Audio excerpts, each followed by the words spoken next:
दहेज हत्या dowry death IPC 304B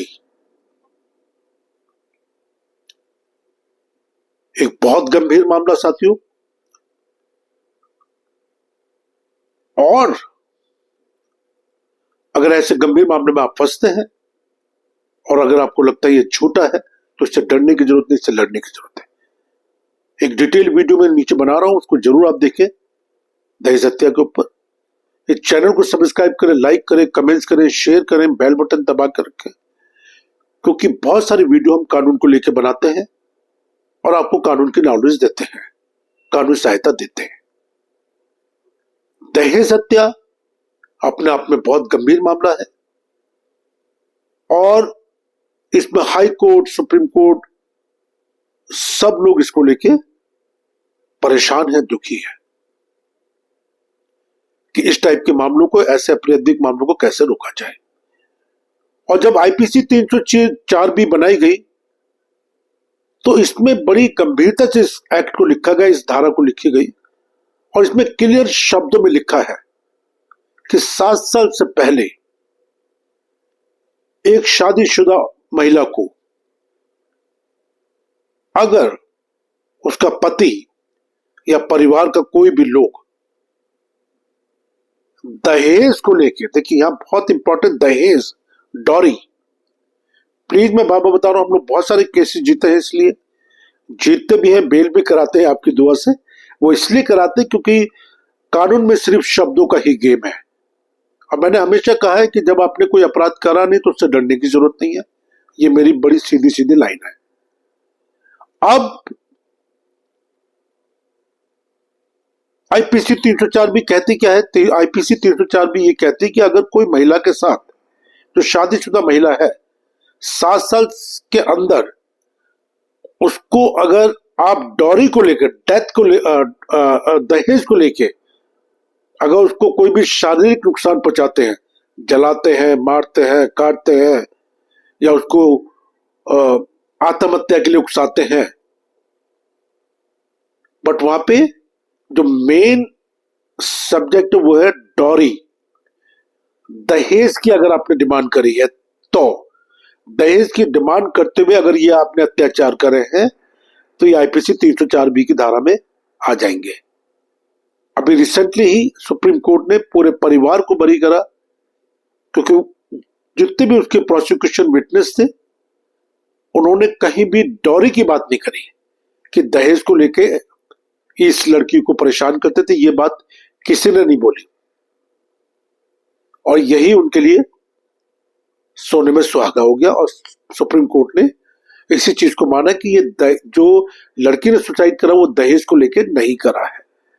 वो आपस में लड़ाई झगड़े रहते हैं फैमिली, वो ठीक है, वो अलग चीज हो गई।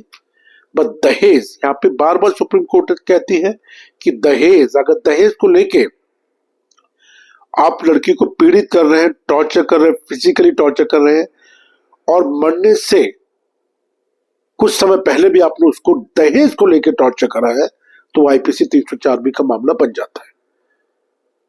बट बड़ा दुख होता है साथियों जब आंख बंद करके एफआईआर बन जाती है और कोई महिला किसी भी कारण से सुसाइड कर लेती है, उसको दहेज की हत्या का मामला बना दिया जाता है या बन जाता है।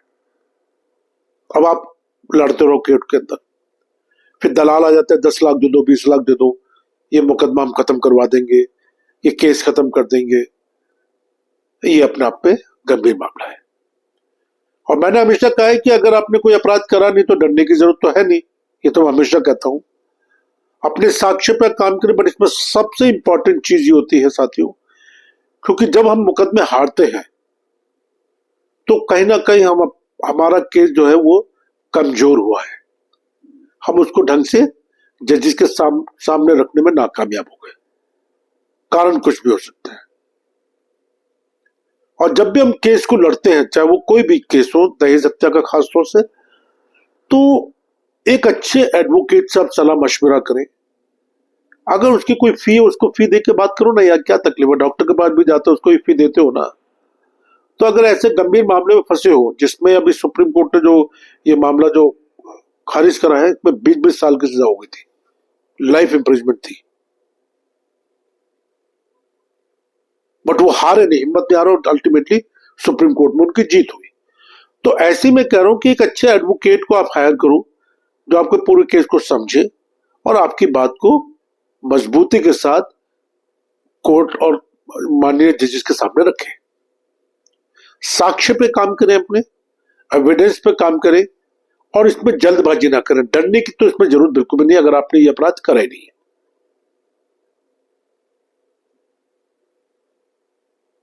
आप मेरे से बात कर सकते हैं, मैंने जैसे नंबर अपना दिया है 9873005424। मेरा जो ये डिस्क्रिप्शन बॉक्स है उसमें मैंने अपना फेसबुक का भी दे रखा है और अपना नंबर भी दिया हुआ, तो उसमें से आप देख लीजिए, नंबर है उसमें आप मेरे से बात कर सकते हैं, मैसेज छोड़ सकते हैं, व्हाट्सएप कॉल कर सकते हैं, मैं बात करूंगा आपसे।